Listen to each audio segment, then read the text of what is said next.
and welcome everybody to Medical Myths, the show about what not to do with your body. And yes, I'm seeing people say that Bree made them come here. And yes, I appreciate that Bree made you come here. Everybody subscribe to Bree. And I apologize for the dog screaming in the background. They're playing out in the hallway. But we are here, everybody, talking about everyone's favorite subject, abortion rights. And this isn't anything new. We're not really covering any kind of urgent recent news story other than the fact that uh, this current administration continues to want to not allow abortion. They are very pro-life, if you will, although they do not care about anybody outside of the womb. And we're seeing with the trans community and with the administration's recommendations for continuing this global gag rule, as we're calling it, which was originally kind of established during the Reagan administration, which penalizes other countries for engaging in these standards of care. So we're seeing this becoming an issue, especially related to trans rights.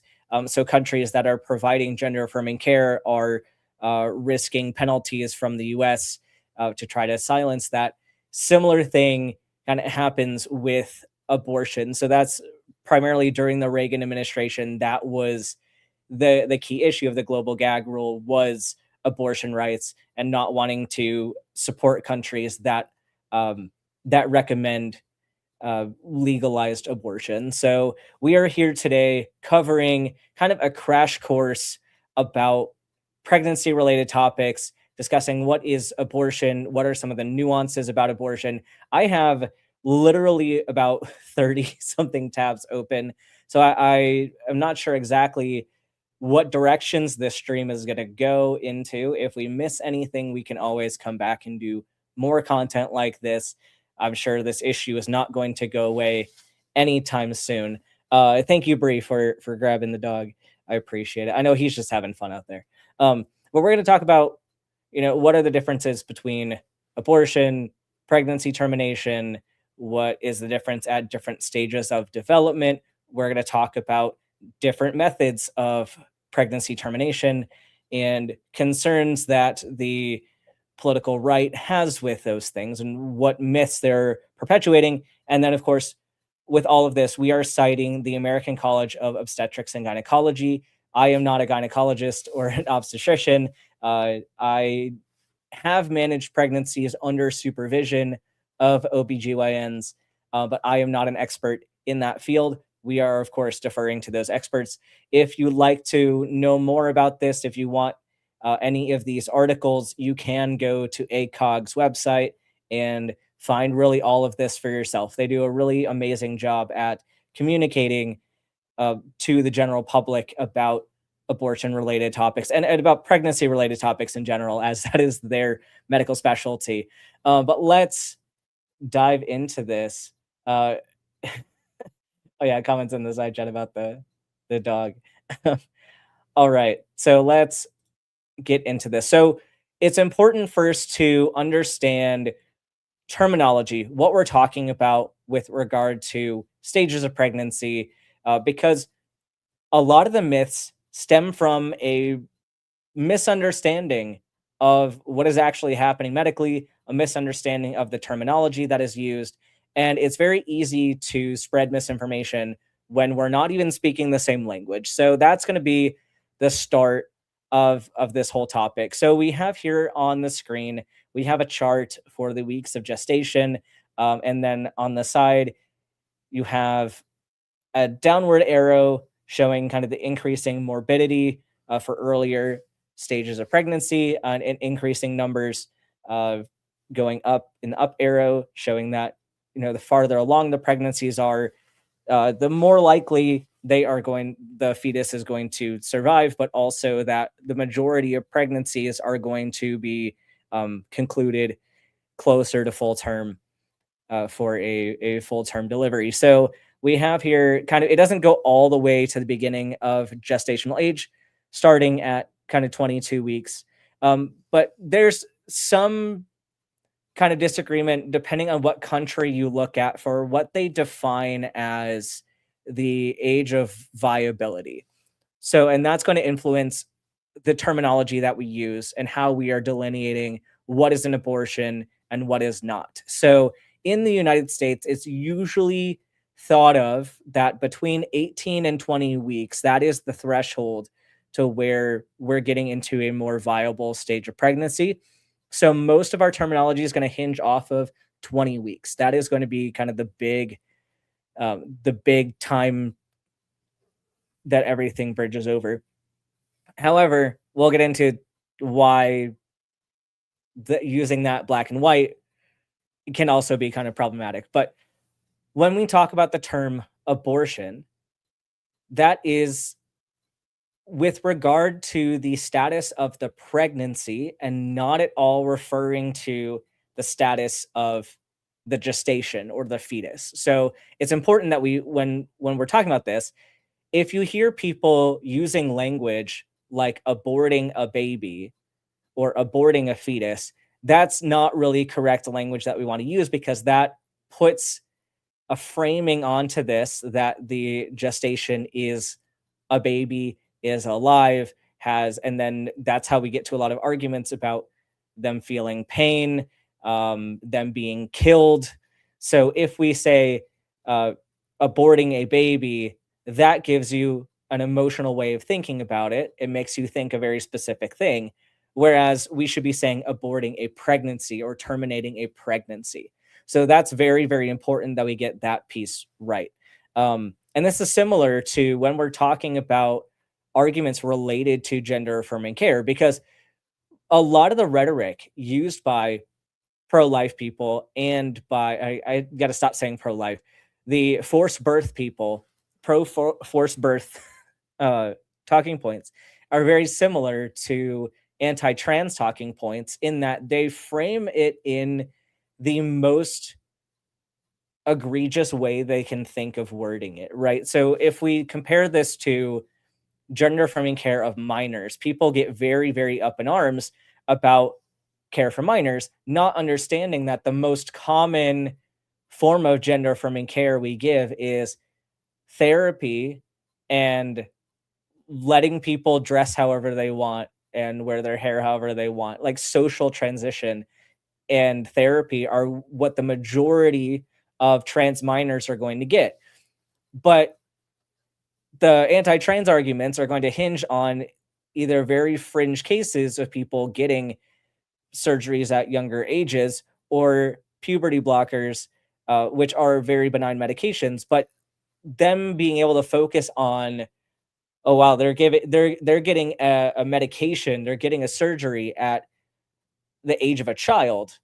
Okay, well, technically, you could call a 17, 18, oh, well, not 18, a 16, 17-year-old a child because they're still a minor. But when you say the word child, people oftentimes think of a 5-year-old, a 7-year-old, a toddler. So that's a way that they can use the language to frame the narrative and to make you think a certain way. So then, of course, people are going to say, well, I don't want my toddler getting top surgery. Well, that's not happening. That's not at all happening. Uh, Especially toddlers are not in that stage of development where we're worried about them growing breast tissue, etc. But that would be a way that they can make an argument. So it's the same thing here with abortion arguments.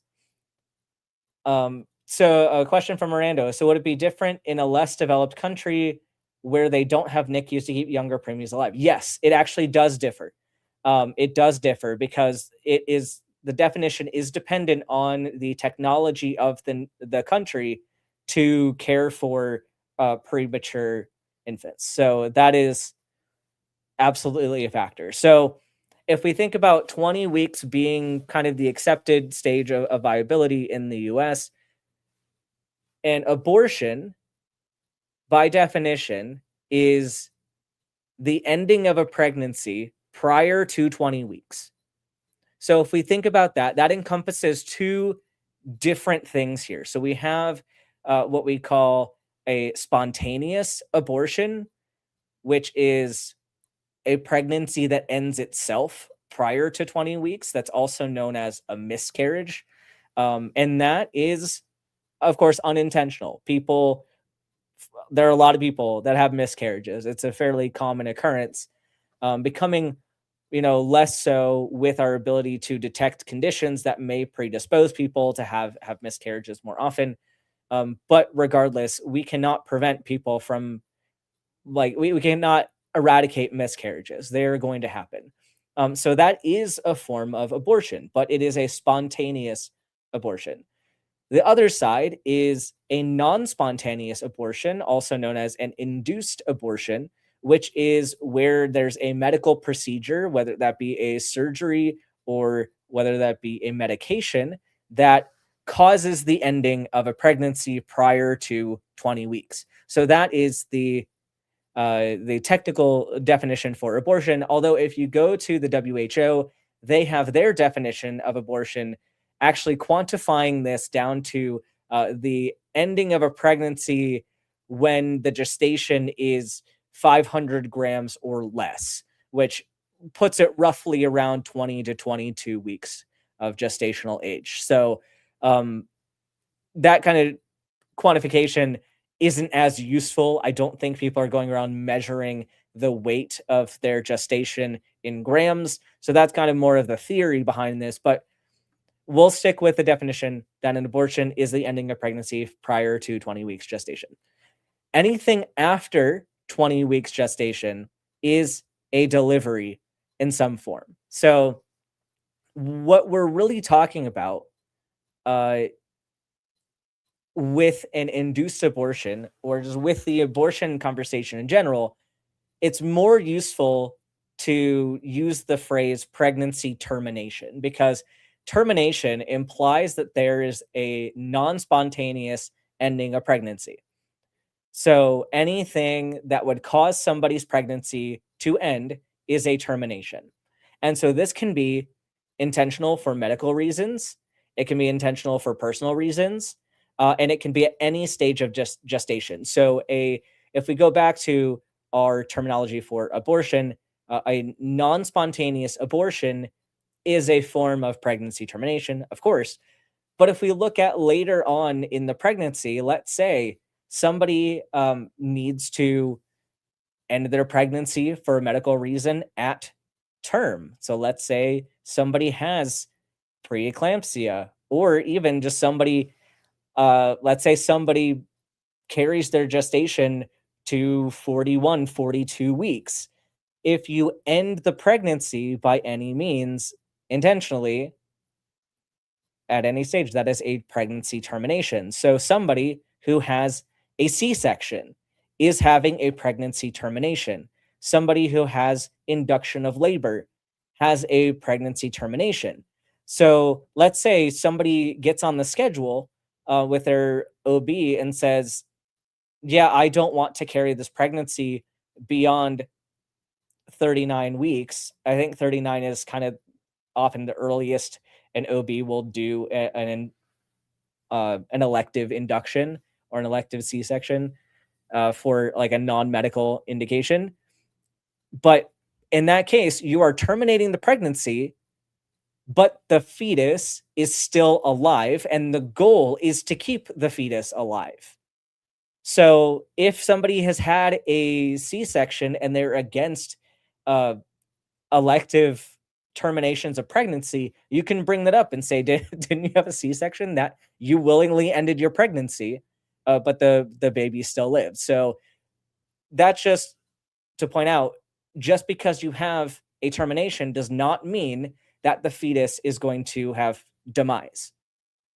Right. So we have to separate out what is a result of the procedure and what is the result of, fetal demise after that. Is it an issue with fetal viability? Did we do this procedure at an early age where you're not really expected to survive after the delivery? Or is there something that can be done to keep the gestation alive outside of the uterus? So that's a few things that I want us to consider very closely as we're going through this rhetoric today. But back to this chart here. So we have the weeks of gestation. We've established that 20 20-ish weeks is kind of the stage of viability. But if we look here, this is also very, very important, is understanding what we mean by term. So there are arguments that we will get into today about wanting to ban late term abortions. And so this can be a little bit misleading and unclear because when we say term or late term in a pregnancy setting, that has a very different meaning than how a lot of pro forced birth people will use that term. So it's important that we get these definitions right. Ember, yes, you are making a great point. The conflation then is between the procedure on you with the outcome for the embryo, which is properly a different thing. Absolutely. Yep. When we are talking about the procedure, we are talking about the ending the state of pregnancy, not at all having anything to do with the status of the fetus. So if you get in discussions with people about abortion rights, ask them about these definitions. Ask them how much they know about it. Because if they can't accurately define what we're talking about and understand the differences here, then I don't really want to hear their opinion about what medical care somebody else should be allowed to access for their pregnancy.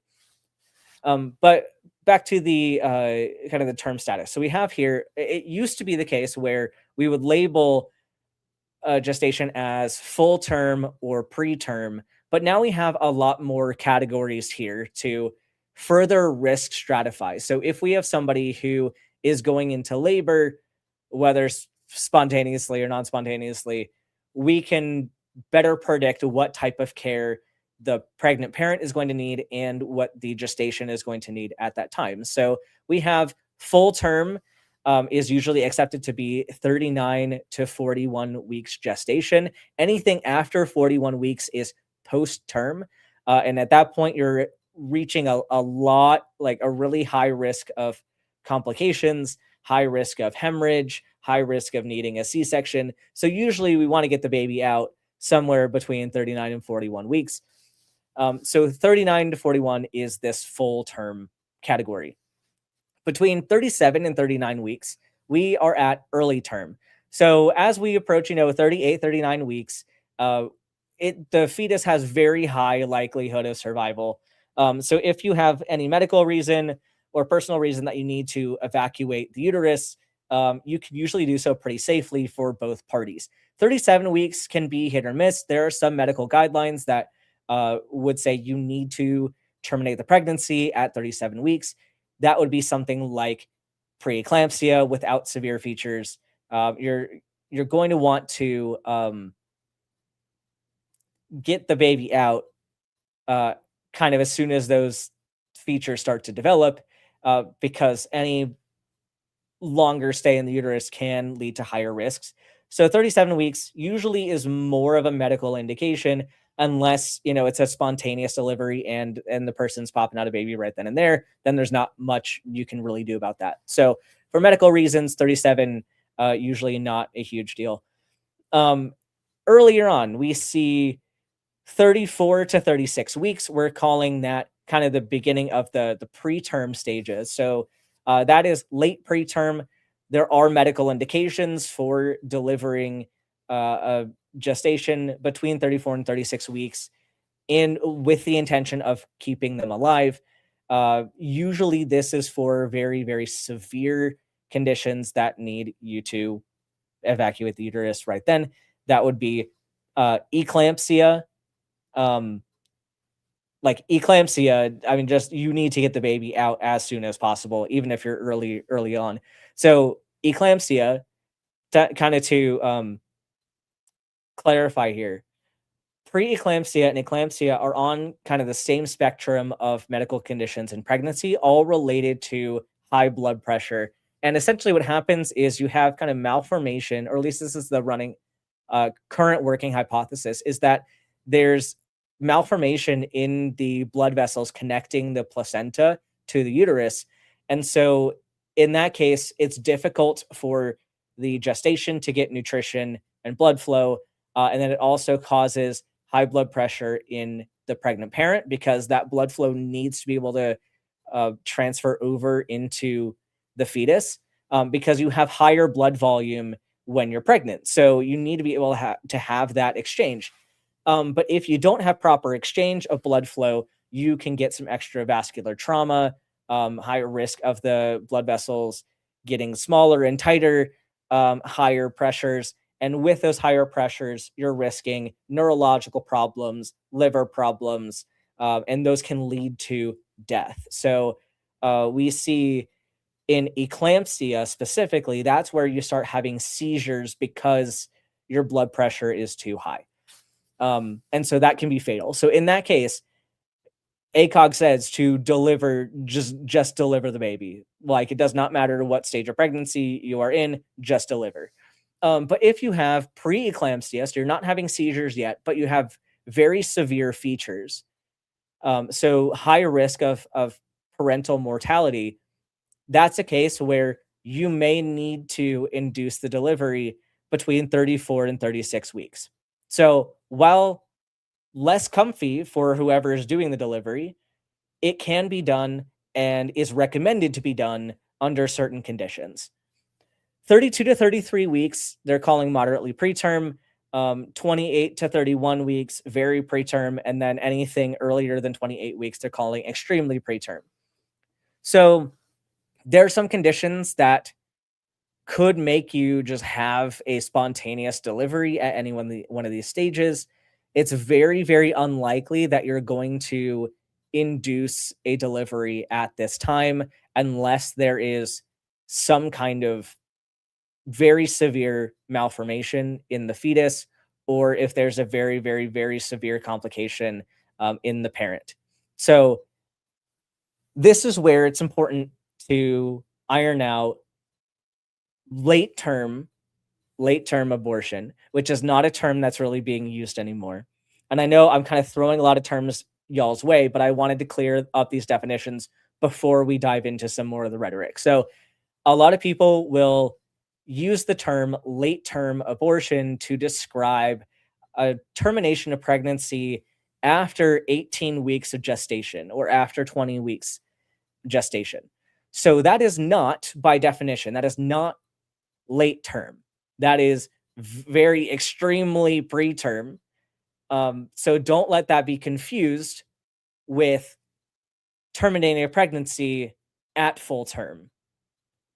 Right. So there was this argument that was given by none other than Donald J. Trump, I believe, in his first election, where he said that they're aborting, they're killing the babies like while they're being delivered, or like at the time of delivery, or the quote was moments before the time of delivery, which is absolutely ridiculous. And that is a misunderstanding of what the term late term abortion means and why we no longer use the term late term abortion. Because let's think about this critically for a second. If what we just said was that abortion or termination is the ending of pregnancy at a certain point, and termination being a non-spontaneous ending of pregnancy at any stage, what would it mean to end a pregnancy moments before birth? That would literally just be moving the time of birth minutes earlier. That's all that would happen. That just means you were in active labor and you start crowning sooner than you thought you were going to, or if you were going into a C-section, it just means that you delivered the baby minutes before you spontaneously would have. And in either case, you're going to end up most likely with a fully alive baby that the parents want to have. And Ember's point, after delivery even, that's completely nonsensical because you can't end a pregnancy that's already over. Like, that is just completely nonsensical. So when they say late term, we're actually talking about extremely preterm, in that beyond 18 weeks gestation. And that is a completely, completely different question. And yes, I'm going to admit that there's some legal stickiness if you get into the nitty gritty of what are medical indications for termination at those earlier stages. What are these procedures that are being done? What are the safety risks and all that? Which is where we then have to fall on a bodily autonomy argument, which we're not going to super focus on today. We're mostly talking about uh, the medicine behind all of these. So I apologize for all of that kind of jumbled all together. I think now that we have our definitions cleared up, we can get into some more of these specific arguments. I did want to maybe read this paragraph talking about the different stages of gestation, just to give it a little bit more context to this. So they say the days of considering preterm and term birth as a simple dichotomy have gone. More complex subcategorization across the spectrum of gestational age has now been almost universally accepted and reflects messages from research studies that tell us of a gradient of risk associated with decreasing gestational age at birth, which is true. We have recognized for many years the hugely increased risk of poor health and neurodevelopmental outcomes that comes with birth at the margins of viability. And the concept that every week matters for preterm babies is very familiar. However, we've taken considerably longer to explore the outcomes of more mature babies and to discover and subsequently accept results from increasing number of studies that indicate that this applies not just to babies born at the lower end of the spectrum, but at the gradient of risk extends not only through the preterm range, less than 37 weeks, but right up until full term, 39 to 41 weeks. Perhaps we should not be surprised. After all, babies born at 34 weeks used to be the sickest, with survival below that gestational age being unusual. So, and that's true. So, kind of before we've improved our medical management of preterm deliveries, it used to be, before 34 weeks, you're pretty unlikely to survive. And it's still the case where it's very high risk that babies are not going to survive if they're born before 34 weeks. However, our science has greatly improved. And I've actually taken care of babies that were born at 23 and 24 weeks. And as far as I know, they are still doing okay. They have significant chronic health issues and probably will for the rest of their lives. For example, they're mentioning here in this paragraph that John F. Kennedy's baby son, who died of preterm lung disease just a few days after his birth at 34 weeks gestation, we know that in order to survive outside of the uterus, you're going to need to produce surfactant, which is produced by developmentally more mature lungs. We know that gastrointestinal issues are very common because in utero, you don't need those tissues to work right away. So it takes longer for your DNA to kick in and to say, we need to start producing tissue that can digest breast milk and can develop to digest other foods after that. So those systems that aren't really utilized in utero aren't going to be as mature and not going to be able to sustain life outside of the uterus. So in that case, you are risking a lot of chronic lung disease.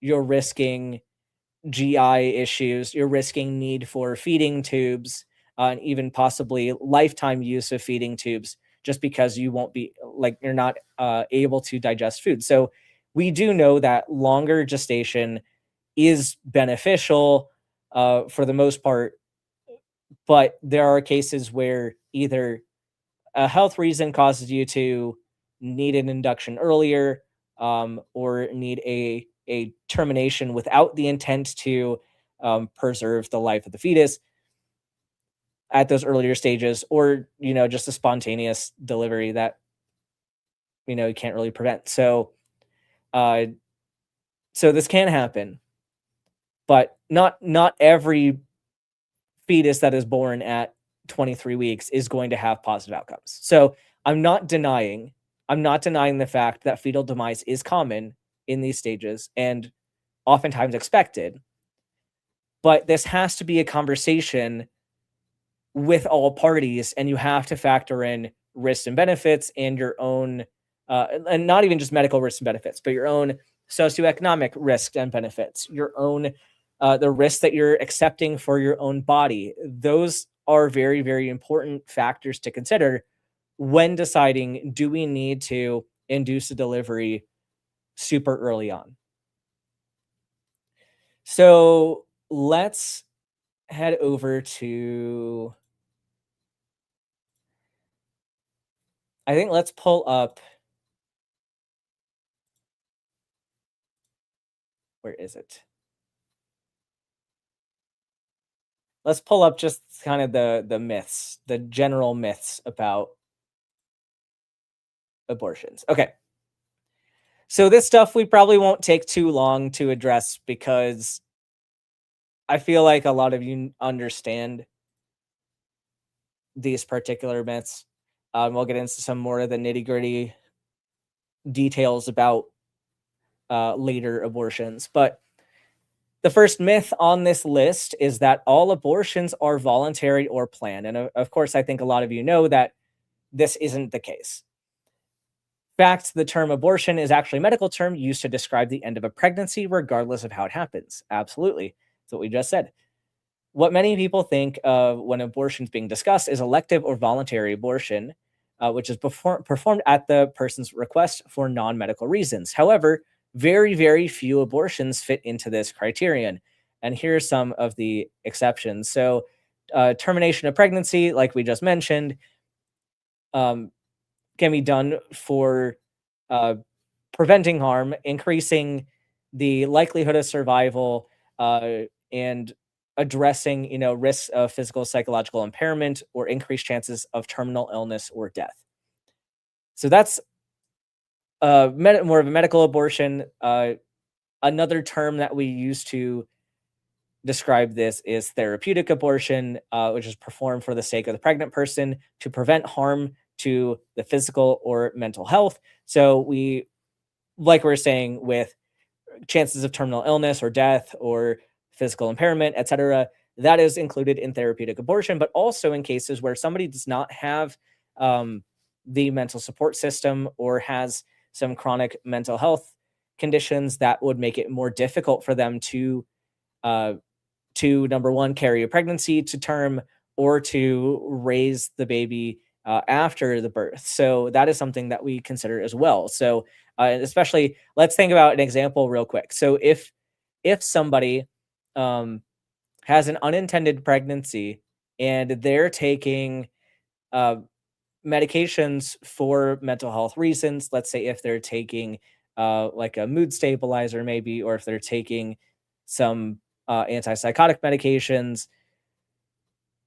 Some medications that are used for psychiatric reasons are appropriate in pregnancy and are demonstrated to be safe. Uh, Antidepressants are largely considered to be safe during pregnancy. However, not all medications are going to be safe. So let's say if you have somebody who has very high safety risk because of a mental health condition, and they need that medication to stay alive and to stay safe, that puts that person into a bit of a bind. If they have to say, you have to make the choice of whether you're going to continue this medication or if you're going to carry the pregnancy to term, that is a risk that only that person and their doctor can make. And even regardless of what the doctor thinks, the doctor can give the recommendation, but that is up to that person on whether they want to accept that risk. Another very, very big example is with trans people. So it is a fact that testosterone is a teratogen. It can cause mutations and very significantly lethal mutations in the fetus. So if you have somebody who is trans and is taking testosterone therapy and has an unintended or even intended pregnancy, they have to make a choice of whether to continue with their testosterone therapy or to stop that while they carry the pregnancy to term. And there are plenty of trans men that want to get pregnant and they want to carry a pregnancy to term and they want to deliver the baby and raise the child as their parent. And that is totally fine. And that is totally that person's choice. But there are also people who would not have good safety outcomes if that were to happen. There are trans men who, if you take them off of testosterone, they can have mental health crises, they can have physical health crises, they can have uh, some of their like the risk of some of their transition gains start to like decrease, like their ability to pass in public might decrease, especially as they uh, are pregnant. Like, having a visible pregnancy would make it very difficult for a trans man to pass in public. So that could present a risk for violence in public. Like, all of these are reasons that need to be considered when thinking about carrying a pregnancy all the way to term and having a delivery. And so the options need to be present in order for people to make the best decision for themselves. So just because someone's carrying a pregnancy to term does not mean that they are going to be safe, and that the gestation is going to be safe. Um, and another factor is this idea that pregnancy is just a benign thing, that people, well, number one, just the idea that a lot of religions especially will perpetuate is that pregnancy is expected. And like we were talking about in Bible study this week, on Ember's show, that having a pregnancy is kind of a metric for being seen as a woman. And so many people may feel like they have to get pregnant, and they don't really talk about what the risks of pregnancy are. And pregnancy is not a benign condition. Even if you have a completely uncomplicated pregnancy, it is still high risk because anything can happen. And especially the risks are going to go up the farther along in the pregnancy you go. So the closer you get to term, the higher risk you're going to have of developing something like preeclampsia. Things like postpartum hemorrhage is one of the most common causes of maternal deaths worldwide. And that is where you have uncontrollable bleeding after pregnancy. And that's a big reason why people may need a hysterectomy after their pregnancy. Um, so it's important that people have the ability to make decisions long before they get to that point.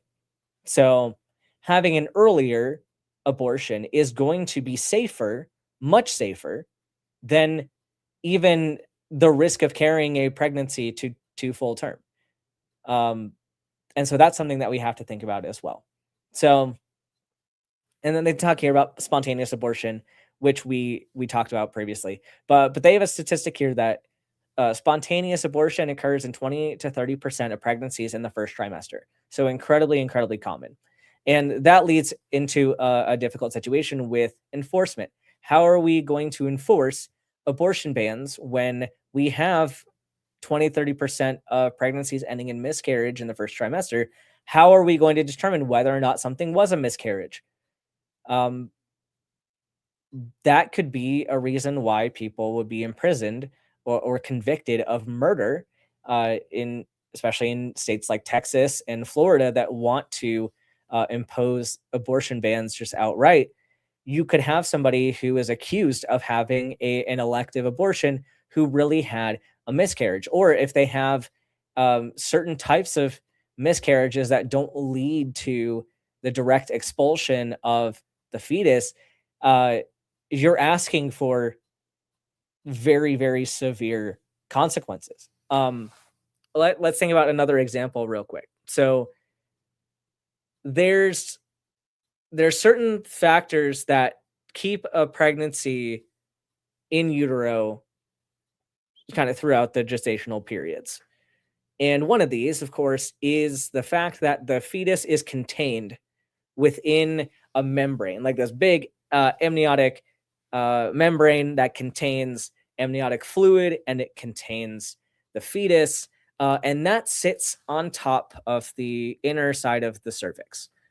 And when you start to get later on in the pregnancy, and as you get closer to labor, you have what a lot of people call breaking your water. And kind of before that, you'll have this mucus plug that kind of falls out, and that allows the amniotic sac to get closer to the cervix. And this pressure, when you have the fetal head pushing on top of the cervix, you get cervical dilation. So the cervix is going to soften, it's going to dilate, and then once you get enough dilation, um, it's going to be a lot of pressure exerted on the amniotic sac, and it is going to rupture. And so we call this rupture of membranes, and that is when your water breaks. And the membrane is a very important protective feature for the gestation. And once that's broken, anything can get in. Like, you need that barrier to um, keep the gestation from getting all kinds of bacteria, um, and which can cause fetal demise, but can also cause parental demise. So the pregnant parent, can also die from that protection being taken away. So there, most of the time, you're going to have the pregnancy make it to term, and then you're going to have rupture membranes during a natural labor process. However, if there's something wrong with the fetus, or if there's something, a medical complication with the parent, or if there's something that happens, uh, I'm trying to be very careful with my words here, but if there's some kind of assault or something that happens where that membrane gets ruptured too early before labor, um, then we get what we call PPROM, which is an absolute emergency. So PPROM is preterm pre-labor rupture of membranes. And if you have that barrier gone, that fetus needs to be expelled from the uterus, because the longer it sits there, the more likelihood bacteria is going to go up into the uterus and infect the gestation and infect the parent. And then you can get what we call a septic abortion. And so, whether or not this fetus was alive at the time of um, this infection taking place, it's not safe for it to remain in the uterus.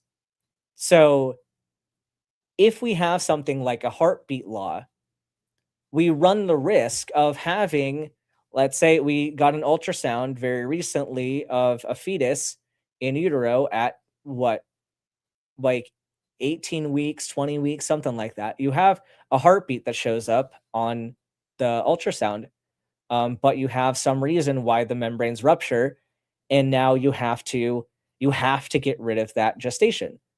Um, that could be classified as murder in the states of Texas and Florida under those heartbeat bills. But in that case, that is a miscarriage. That is something. I mean, usually miscarriages before 20 weeks, but um, it would be a non-spontaneous ending of pregnancy. In that case, that would result in fetal demise, and then that parent could be convicted of murder and subject to very, very severe punishment when it was not at all that person's fault. So having these very black and white criteria for what defines a fetus as appropriate to uh, remove from the uterus is very, very problematic.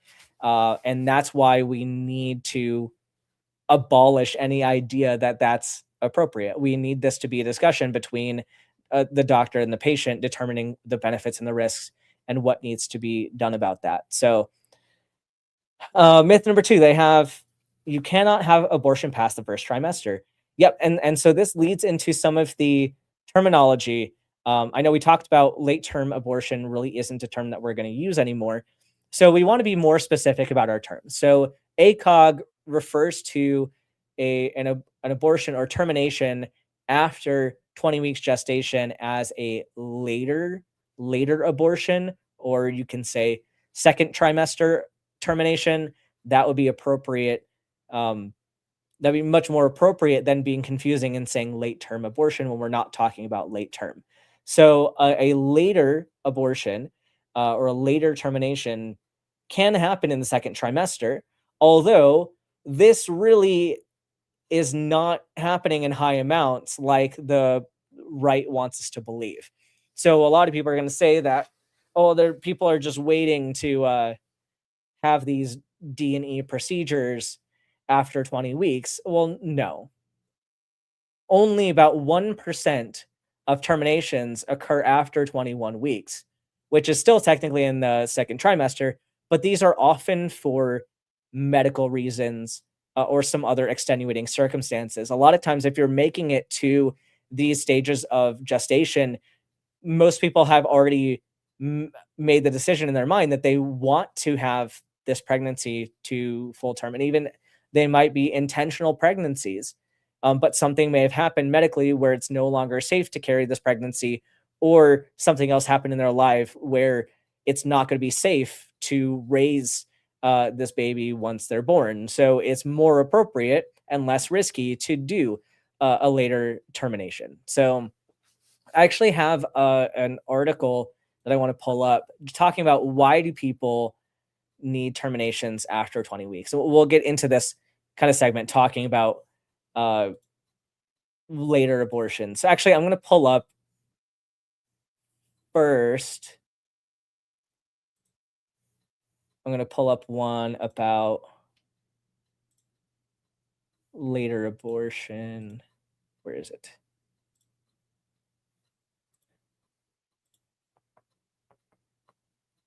I thought I had one. Oh, here we go. Okay, I do. Um,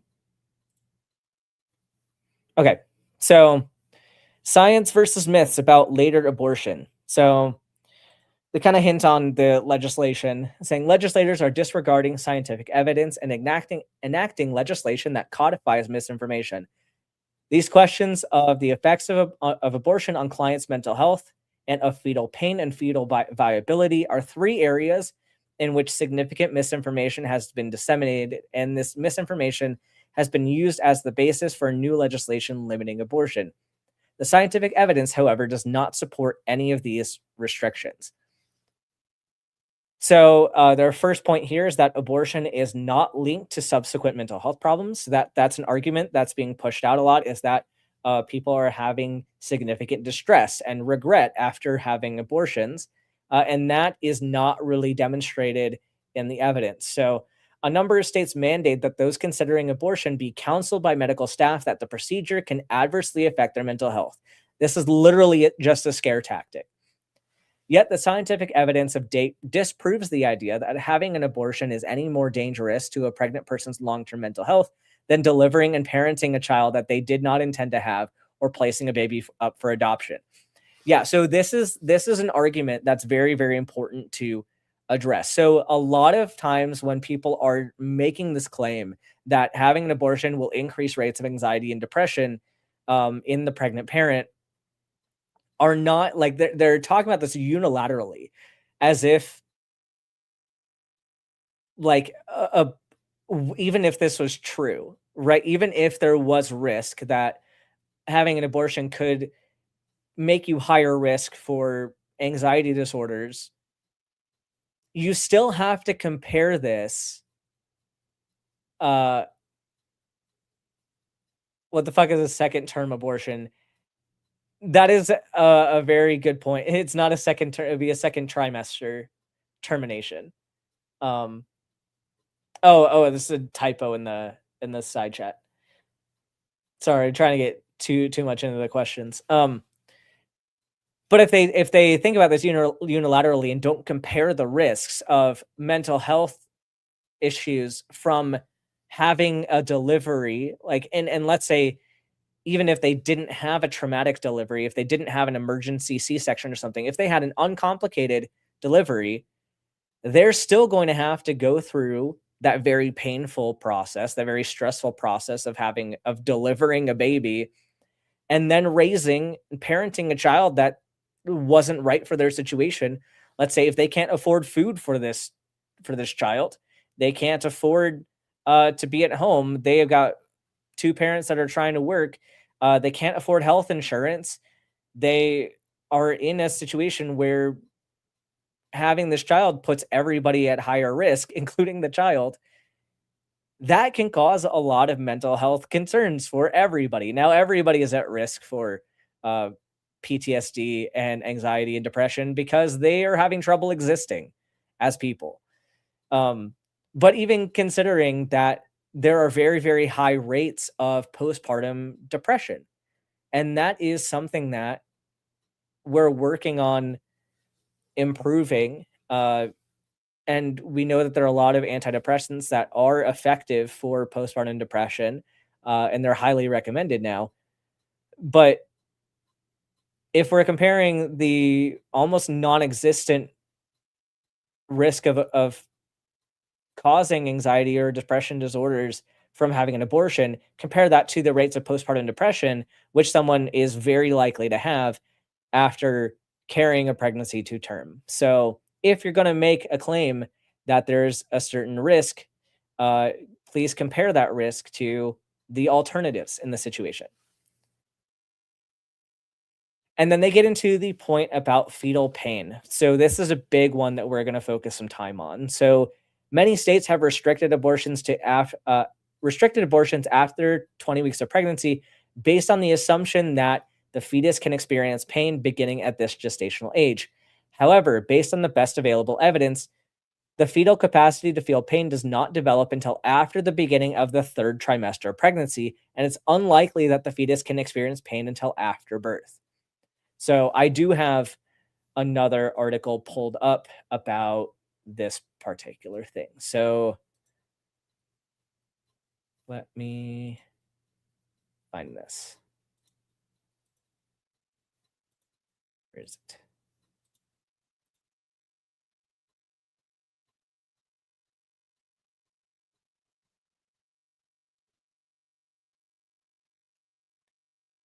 Um, oh, here we go. Okay. So this is from ACOG. It says facts are important, gestational development and capacity for pain. So going into the same concepts that the other article was sharing, but a bit more in depth. So they say, here, I'm going to zoom in a little bit. The science conclusively establishes that a human fetus does not have the capacity to experience pain until after at least 24 to 25 weeks. Every major medical organization that has examined this issue and peer reviewed studies on the matter have consistently reached the conclusion that abortion before this point does not result in the perception of pain in a fetus. Rigorous scientific studies have found that the connections necessary to transmit signals from peripheral sensory nerves to the brain, as well as the brain structures necessary to process those signals, do not develop until at or after 24 weeks of gestation.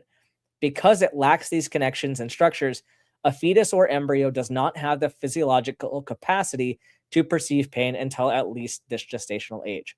So, whether or not there's a presence of a heartbeat or reflexes does not mean that the pathways necessary to perceive pain are even present. So that is a false uh a false argument in general right there. Um and they go further into discussing that pain is a complex phenomenon. The perception of pain requires more than just mechanical transmission and reception of signals. Multidisciplinary experts on the subject define pain as an unpleasant sensory and emotional experience associated with or resembling that associated with actual or potential tissue damage. The experience of pain requires conscious recognition of a noxious stimulus. This capacity does not develop until the third trimester at the earliest. The evidence shows that the neural circuitry necessary to distinguish touch from painful touch does not, in fact, develop until late in the third trimester. The occurrence of intrauterine fetal movement is not an indication that a fetus can feel pain. Exactly. Whether anesthesia, analgesia, or paralytic agents are administered to the fetus during fetal surgery is a distinct question from the capacity to experience pain. Yeah, so there is a question kind of about when they're doing fetal surgeries, like intrauterine surgeries, there's a question of how much anesthesia is necessary, or paralytic agents or analgesics are given to that fetus for the purpose of that surgery. How much of that is based on the actual necessity for these medications or the ability to feel pain, compared to how much of that is we assume that this is necessary because we perceive pain and we perceive the humanity of the fetus in a certain way. Therefore, we're going to make our guidelines accordingly. So it's really difficult to, like, you can't really ask a fetus like if they feel pain, right? You can't. It's like with a person outside the uterus, if you're gonna give them a procedure or a surgery, it's pretty easy to tell. Like, are they unconscious? Do they feel what's going on? Are they numb enough? All of that. Like, if you go in for a dental procedure, it's easy to say, okay, did you feel this thing? You can't do that with a fetus. Um, so we can't really make these assumptions about what a fetus feels. What we can really do is objectively determine what stimuli can they process based on what we know about the brain regions, based on what we know about the formation of these structures and what experience that's going to give them. That is what we can determine. And there's no evidence that the fetus has any of these structures present to feel pain at any of these points that we're going to be doing a pregnancy termination without the intent of keeping the gestation alive after birth. Um, Sound policy is best based on scientific fact and evidence-based medicine, which, funny enough, so we've got this topic of evidence-based medicine that we talk about every single week, and you have an administration right now trying to make America healthy again and say that they're relying on gold standard science, meanwhile completely rejecting gold standard science. Right, so that's just become an absolute dog whistle for anti-intellectual bullshit. But alas, here we are. So, gestational age bands alleging concerns about fetal pain reflect a misunderstanding and misrepresentation of the science of gestational development and viability. I have another article that's very similar about this.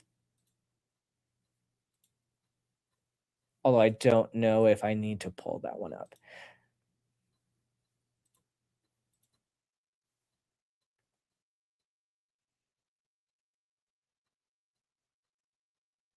So now that we've established that fetal pain isn't really a consideration that we need to make, let's talk about why people undergo second trimester terminations. So I have an article highlighting the procedure that is done at this stage of gestation, and then I also have an article addressing why people seek these out and what's contributing to all of that. So let's go for a little bit of the um, medical side of this, of what exactly is done. And this is probably one of the more contentious points of termination. So it is, how do we go about these? And the most common method for termination within the second trimester is a dilation and evacuation, or a D&E. And this kind of highlights the risks and benefits of all that. So this and another procedure known as manual vacuum abortion, or sorry, manual vacuum aspiration abortion, is, or the MVA is what we're going to call it. That one and the D&E are both the procedures that the right likes to utilize to suggest that this is a brutal process. So if you've heard the arguments that, well, they are ripping they're going in with forceps and they're crushing the head and they're ripping the fetus apart and taking pieces out, that is an absolute exaggeration.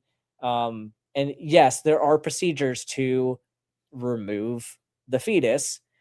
This does not require you to crush the head or completely dismember the fetus. In fact, doing those things can make the procedure a lot more difficult, because you can have health problems after if you accidentally leave part of the gestation inside the uterus, and we call that retained products of conception, and that can cause infection risk um, and lead to maternal sepsis. So we definitely don't want that. So it's actually easier if you get everything out in one piece. So that is a myth that is largely untrue. So the manual vacuum aspiration is usually used kind of earlier on.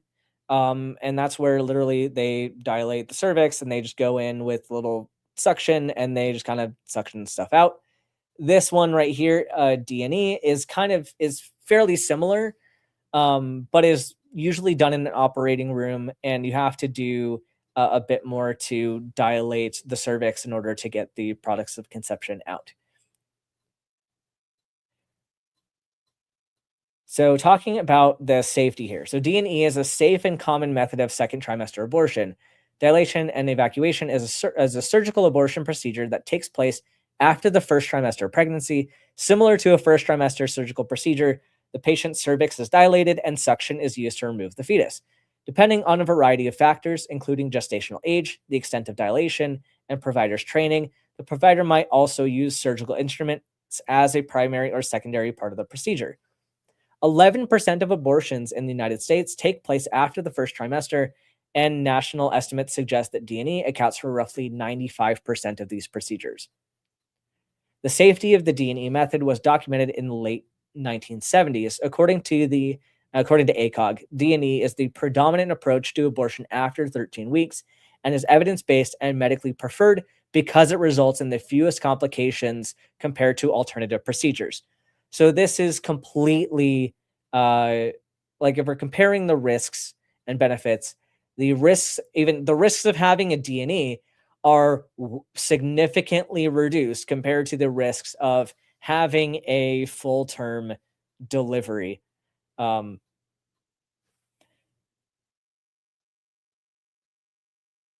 so they go into some of the arguments on partial birth abortion. And this is, again, similar to late term abortion.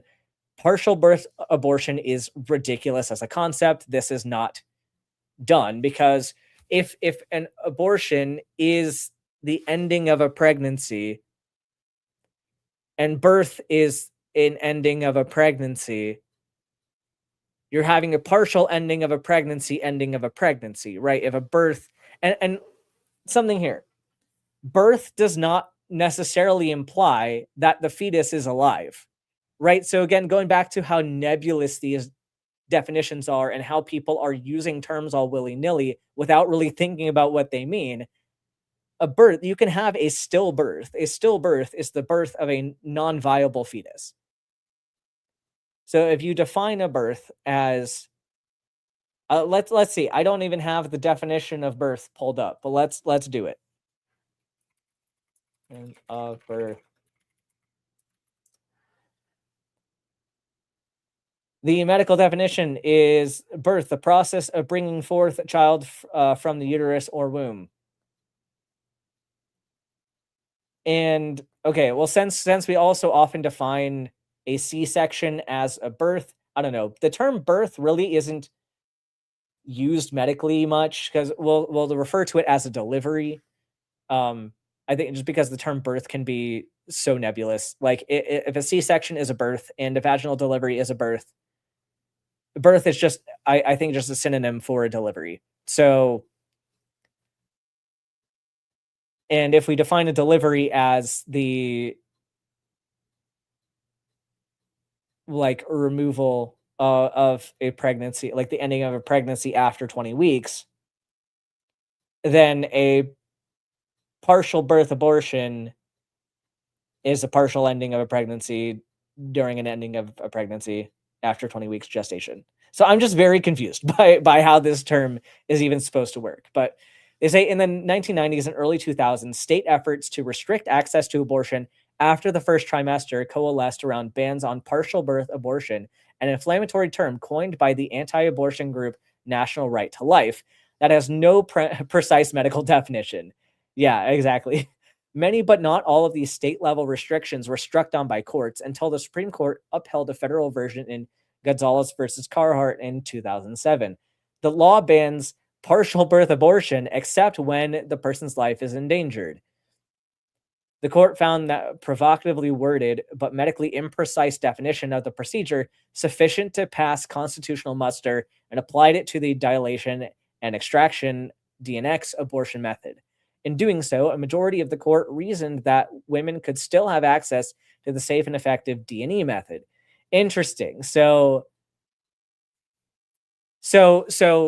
the court ruled that you're not allowed to dilate the cervix and go in and use forceps to extract the products of conception, but you can have access to the safe and effective dilation and uh, evacuation, which is more done with suction than with forceps, but can use any combination of the above. Like these are DNX and DNE are largely the same procedure. So the fact that the inflammatory language caused them to allow one and ban the other when there's really no significant difference between these two is just showing how this was based on emotional responses to this term partial birth abortion and not at all about the safety of termination or anything related to fetal perception of pain or any of that garbage. It was just in response to the emotion.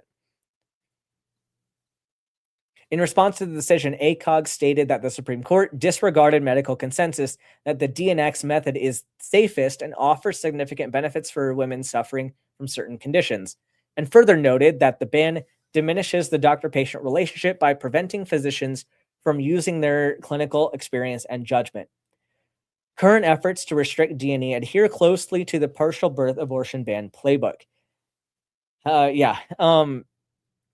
So this leads into another topic of discussion that I think we'll get into after we address this other article. So we're going to talk about why do people get terminations, especially why do people get terminations after 20 weeks? And so this is an article from the UK specifically. So the statistics are reflecting the UK, but pregnancies happen in all different countries, of course, with different risks based on their healthcare systems. But what they say in here is pretty similar to what we would expect in the US as well. So here we go. So in the UK, the vast majority of abortions happen early. In 2018, 91% of all abortions took place in the first trimester. The proportion of later abortions, defined here as abortions taking place at 20 weeks gestation or later, is consistently extremely small, between 1 to 2%. So here they show the rates. So between weeks 3 and 9, you have about 80% of abortions taking place there, about 10% occurring between weeks 10 and 12, less than that, less than 10% for weeks 13 and 19, and then like 1 to 2% for 20 and over. So they say around 1 in 3 of women seeking an abortion after 20 weeks do so because there is a serious problem with the development of the fetus, often during the course of a very much wanted pregnancy. So oftentimes this is a very difficult decision for people to make because they wanted to carry that pregnancy to term. They were planning on it. And then something came up where this fetus was no longer viable or had very poor chances of a positive outcome. And so they have to make the decision of, do they want to take the risk and see how it goes? Or do they want to terminate the pregnancy? So that's the majority of the cases having second trimester abortions. And so this particular charity kind of studied individual responses and their particular reasons for presenting later. So the number one they say here was for fetal anomalies. So they say that the variety of conditions that were listed here include neural tube defects like spina bifida or anencephaly. Anencephaly being a condition where the head just does not develop. So that is not viable. Congenital malformations of other systems or organs, including cardiovascular, which there are so many ways that the heart can misform. And if you think about what is going to, like, let's say the fetus has a cardiovascular condition that is partially viable. Like, there are a lot of conditions where, like, if you understand the venous and the arterial system, you have parts of your heart that are supposed to pump deoxygenated blood to the lungs to get filled up, and then that blood goes out to the tissues. So you can have cases where those blood vessels are transposed, or where you're supposed to have veins, you actually have arteries, and where you're supposed to have arteries, you have veins. So in that case, you're pumping deoxygenated blood out to the tissues, which can be viable in utero because they don't need those they don't need their cardiovascular system to function perfectly because their pregnant parent does that for them. And they have a number of different shunts that, like for example, that you have the foramen ovale, you have the ductus arteriosus that cause redirection of blood throughout the system so that you, no matter what, you're going to get oxygenated blood out to the fetal tissues. So you have this fetus that is viable while they're in utero, but as soon as they exit the uterus, they might die very quickly because they can't get blood to their other organs. Let's think about what is required to keep this baby alive after a full term delivery in that case. They're probably going to need a very, very extensive open heart surgery uh, to like permanently correct that, or and possibly leading up to it, they might need to be on something like ECMO or something that pumps blood around their body for them or oxygenates their body for them, which is very, very painful, very, very expensive. Let's think about those expenses for a second. So you're paying for uh, the care leading up to the surgery, which hospitalizations cost a lot of money. And if you're in the hospital ever since birth, like I remember the one of the 23 weekers that I was taking care of at the children's hospital had like was in the NICU for an extended period of time and then finally went down to the step down unit, um, requiring pretty much constant sedation and needed feeding tube, needed breathing treatments, all this stuff. Was in the hospital at that point for about 6 months. So from their entire time being alive, and that medical bill, like there was an actual committee at the hospital that meets to talk about like high cost cases and what they can do about them.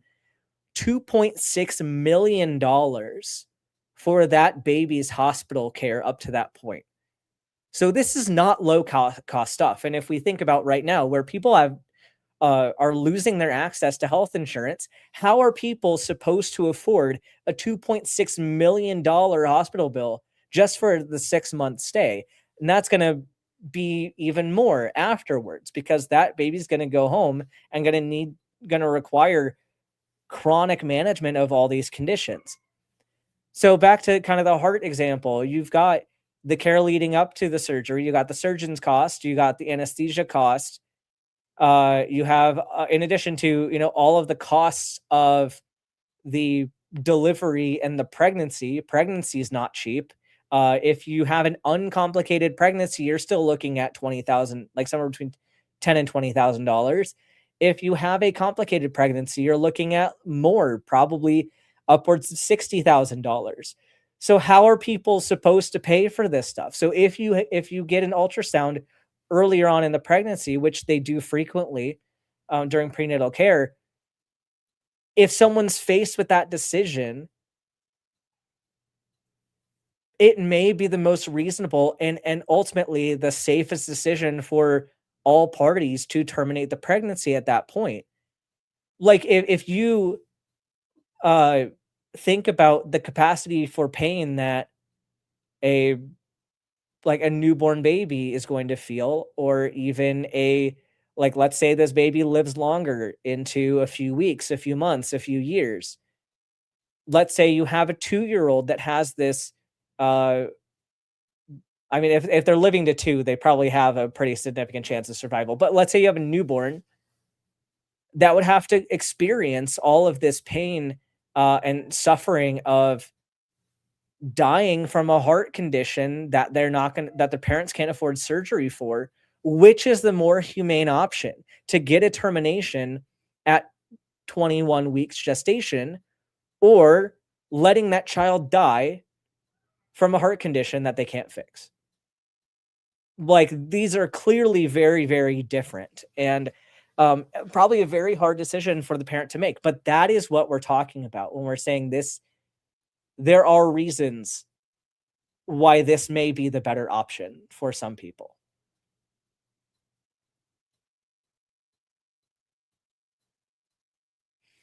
So some other conditions they mention, uh, Yes, they just list the percentages. So 21 percent of the people they surveyed were for nervous system uh, abnormalities. 27% were for congenital malformations of other systems or organs.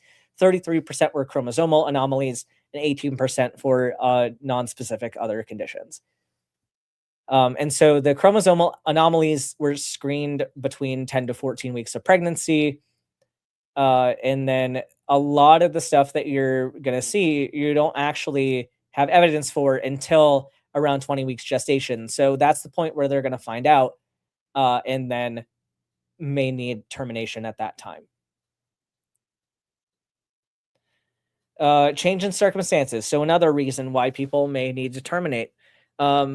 This person in the example, client lost her partner to a serious illness a few weeks ago, suffers from complex mental health issues, and has a physical health condition that means this pregnancy is high risk.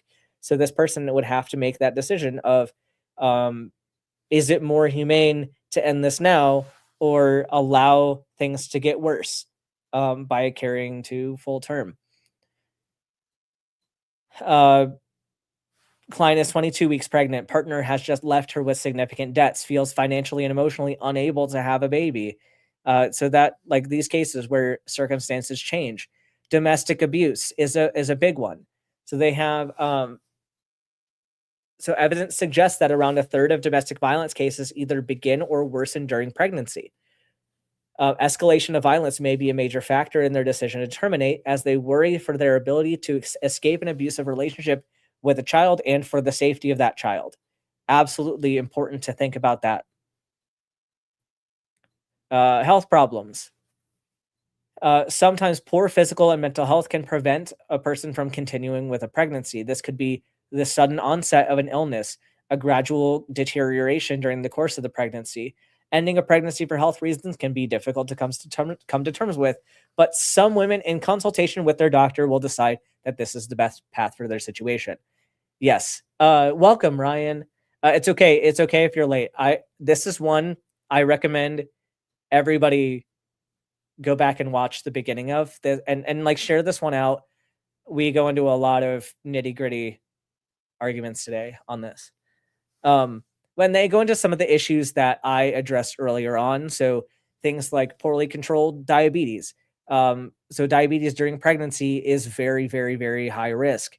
Epilepsy, if you have epilepsy, and then compound that with risk of preeclampsia or eclampsia. Remember, eclampsia is seizures during pregnancy caused by high blood pressure. You could make that worse. You could cause permanent brain damage for both parties.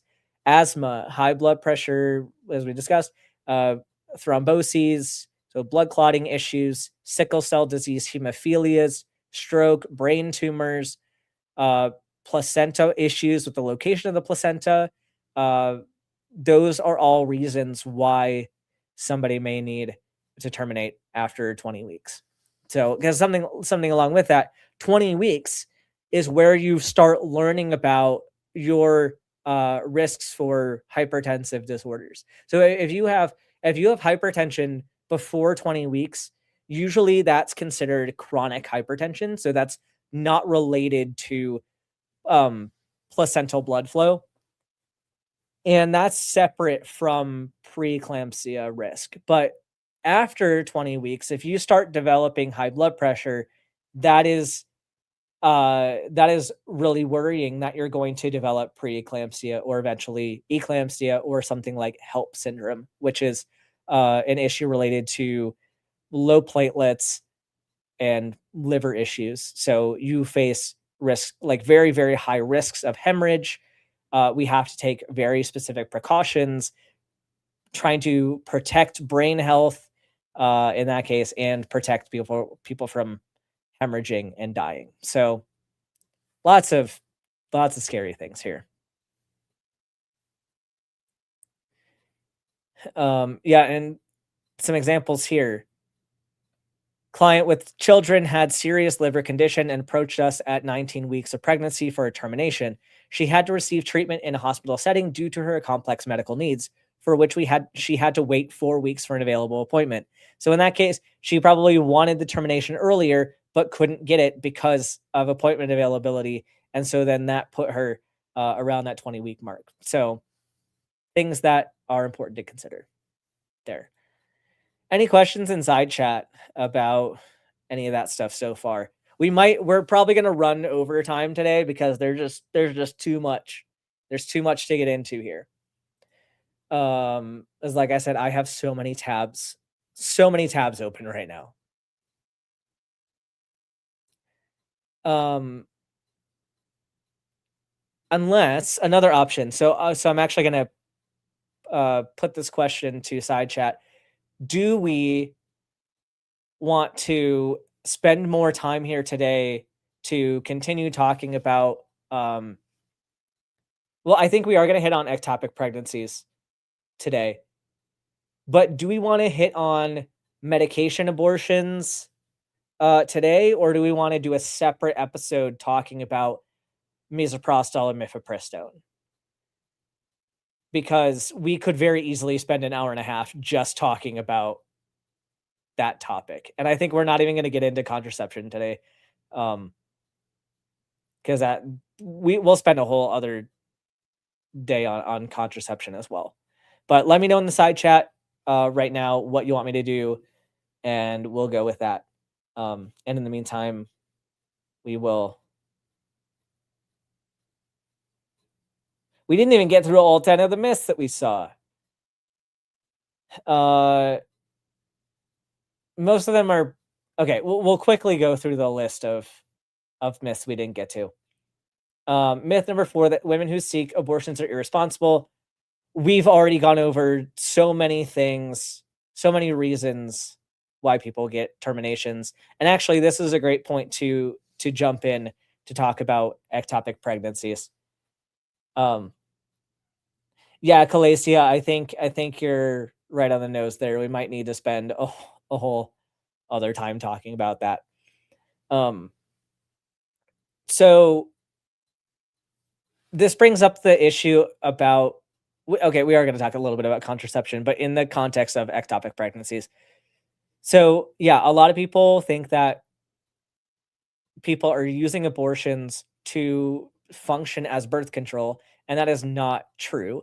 And you know what would improve this? Like, even if this was true, what would improve people not going? What would make people stop going to get abortions for the purpose of birth control is allowing safe and effective birth control to be accessed by everybody.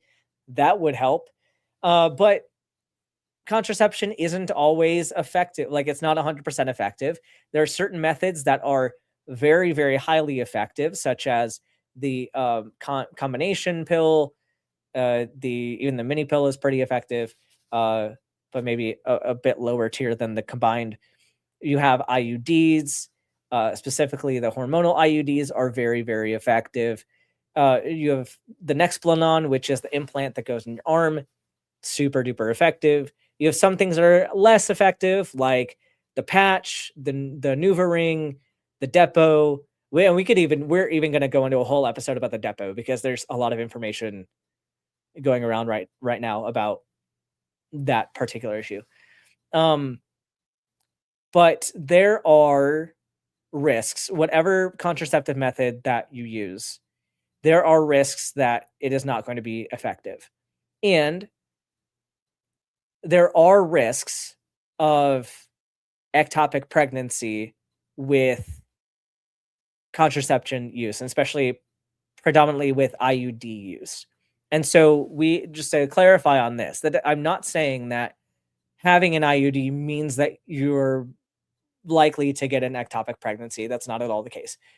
You have such a decreased risk of pregnancy in general from a hormonal IUD. But if you were to have a breakthrough pregnancy with an IUD in place, you're more likely that particular pregnancy is going to be ectopic. And so when we say ectopic pregnancy, that is a pregnancy outside of the uterus. So that can be most commonly in the fallopian tube. It can be actually in the abdomen. There are cases of people who've had ectopic pregnancies in their liver. It's pretty It's pretty wild. And there is a like this concept that like sperm has evolved to find a way. It's it it finds a way in the most unexpected circumstances to fertilize an embryo. And so I was actually watching an OB um, on her YouTube, and she was going over a case report from 1988 that was like absolutely wild.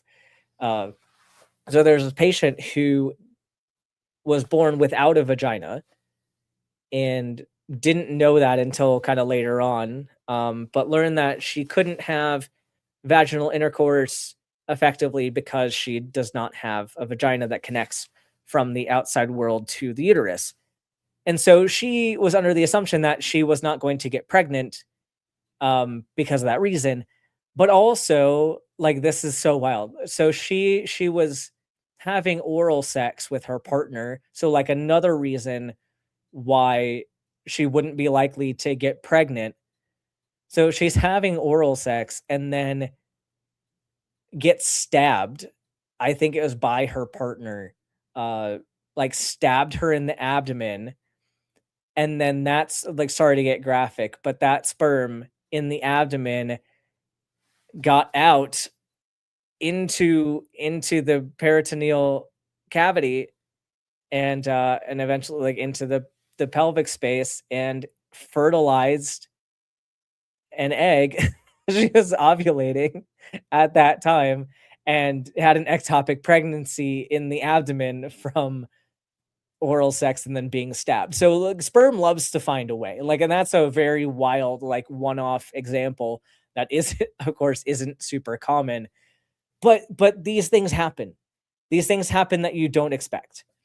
And the only way to manage an ectopic pregnancy is through surgical removal. And especially when you have an ectopic pregnancy located in the fallopian tube, you risk rupture of the fallopian tube. In that case, where it was in the liver, you risk a baby growing inside of the liver, which is absolutely wild. Like, how are you going to deliver that? Pun not intended, but how are you supposed to survive that situation? Um, and yeah, I'm sure like that livers can regenerate. Livers are very resilient, but how do you expect that person to carry their liver baby to full term? That is absolutely ridiculous. Um, so getting into some of those like ectopic pregnancy myths really quick. Is it? That's not that one.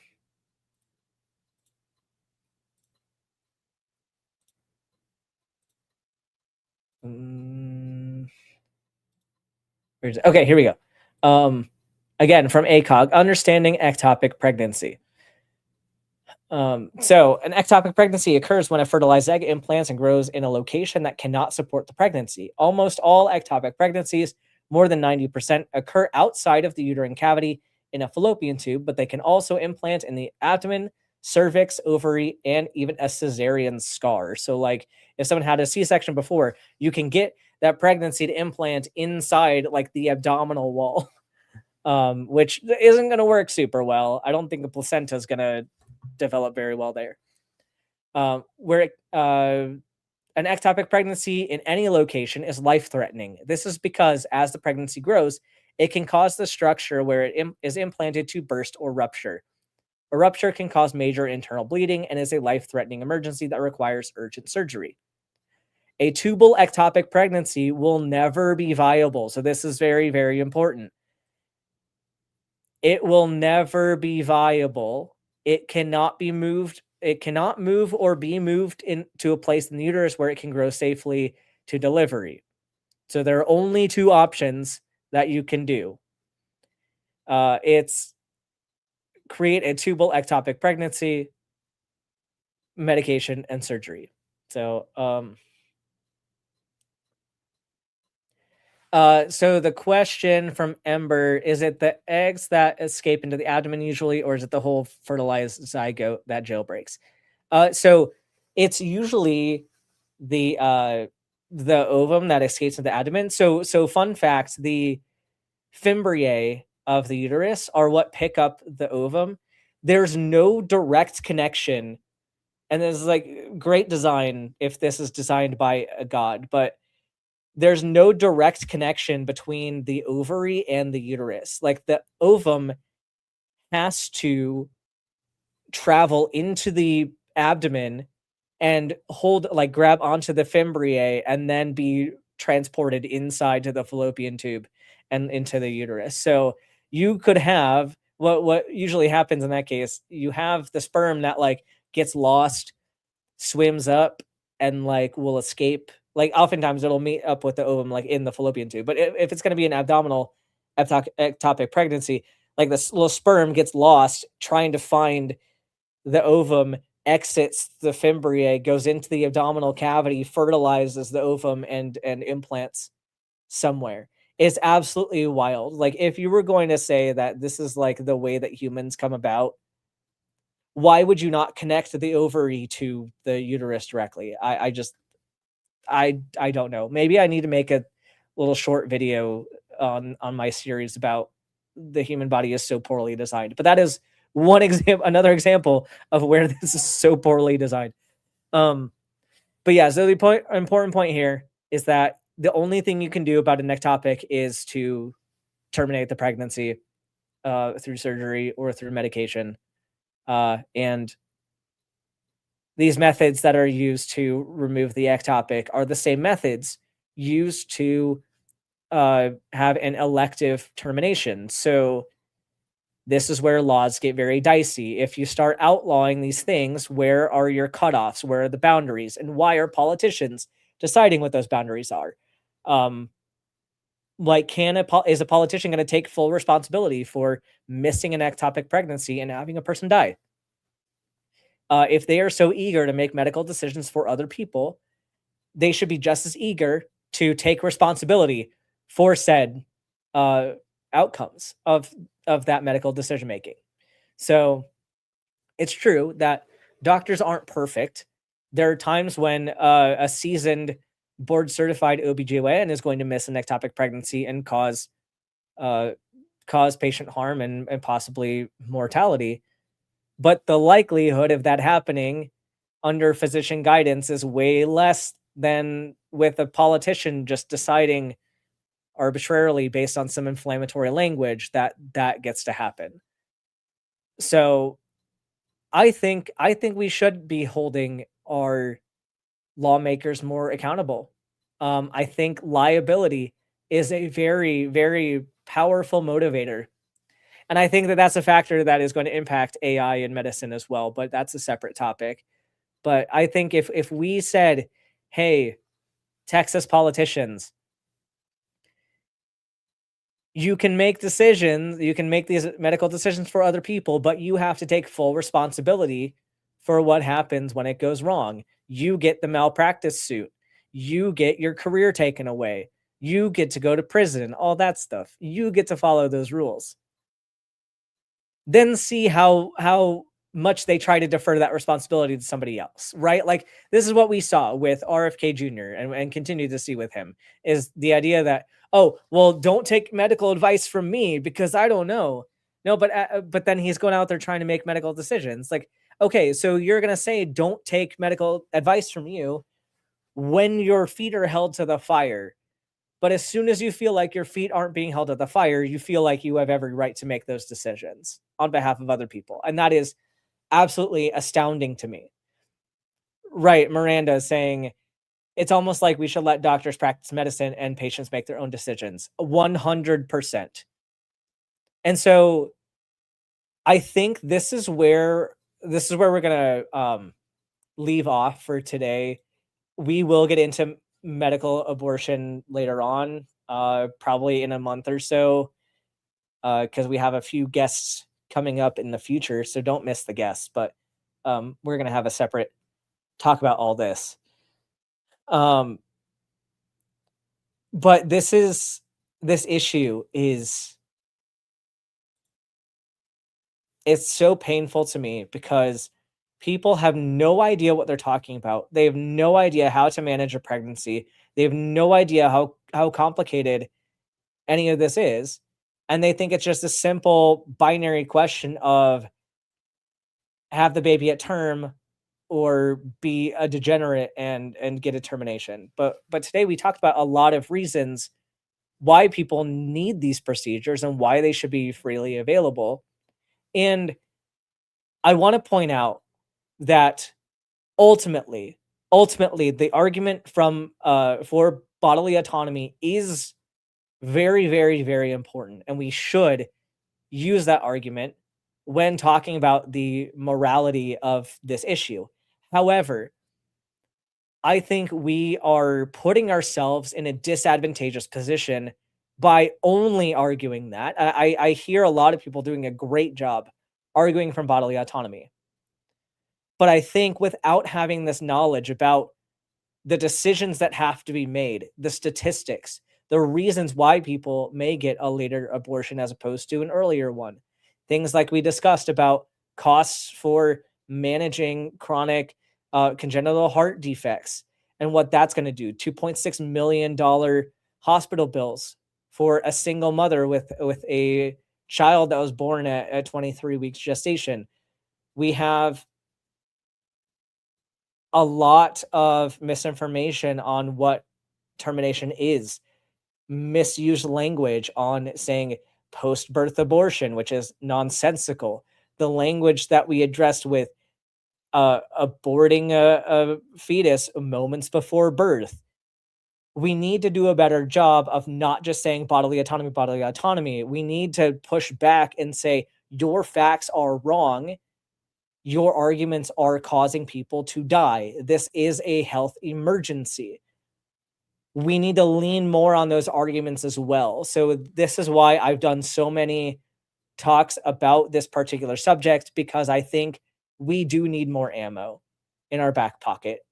And feel free to use, obviously, you're here watching this. I put this content out for a reason. Use these arguments in conversations, test drive them a little bit.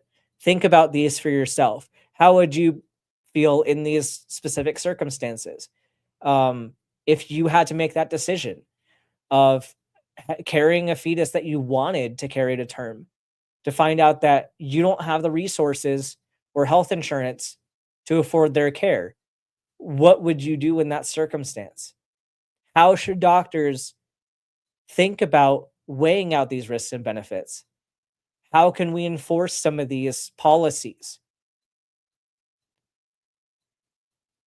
I think these are very, very important things to consider. And please share this out. And we got a super chat from Kelly. This conversation was very much needed. I appreciate you for speaking up and giving people medical facts. Thank you so much, Kelly, for being a supporter and for hanging out. I promise we will come back and talk about medication abortion in the future. But with that being said, a couple announcements for the upcoming week. So we will not have medical myths this upcoming Saturday because I will be driving. And actually, Miranda, I'm going to talk to you because I might be driving towards you. Maybe we can meet up or something. That might be fun. So I'm not gonna dox you on the air. But we can chat offline. And Miranda giving a $10 super chat. Thank you for a super informative show. Thank you so much for being here. But we will be having trivia this week. We have Star Wars tomorrow. We've got trivia on Friday, and just no medical myths. I think I will have I think I'm going to release a recorded video. So stay tuned. I think I'm going to release one of the calls from Takis this past week. So please watch that, like, share, all that jazz. But then we'll be back on the 7th. We're going to be back on the 7th with Chad. So I'll tell you about the guests that we're having this next month. We're on the 7th of February. We're going to have Chad on talking about the IBLP and how they taught their homeschooling program about science and medicine. It's wild. And then the week after that, on the 14th, Cynthia McDonald is going to be here talking about HIV stigma and how we can better uh, be allies and better supporters for people who are living with HIV. So it's going to be a really great time. Thank you, everybody, for sticking around. Stop by for Star Wars tomorrow, and I will see you all in the next one.